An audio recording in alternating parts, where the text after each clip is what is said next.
अस्सलाम दोस्तों वीरों की हाल चाल है ठीक ठाक। उम्मीद करता हूँ सब लोग खैरियत से होंगे। देखो सुबह सुबह नज़ारा चेक करो, बदल बने हुए सी जो असी पट्ठे वढ़न आए हुए सी।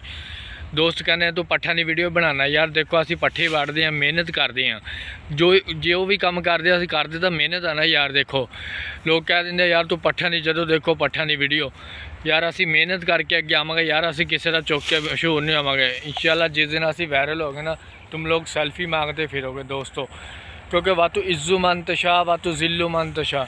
इज़्ज़त और ज़िल्लत सोना मेरा रब दूगा दोस्तों।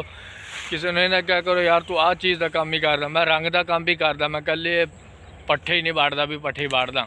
असी मेहनत करते हैं, जो भी काम करते हैं मेहनत करके अगे आवांगे, किसी का चुक के मशहूर नहीं होवांगे दोस्तों। अगर मेरा व्लॉग अच्छा लगे लाइक शेयर तुसी करके जाया करो। असी हो गया पिंड वाले तो बड़ा कोई ब्रांड नहीं, सारा मेरी तरफों लव यू हो गया दोस्तों। जिथे जिथे मेरी वीडियो जाती है सारे दोस्तों भरावां मेरा लव यू।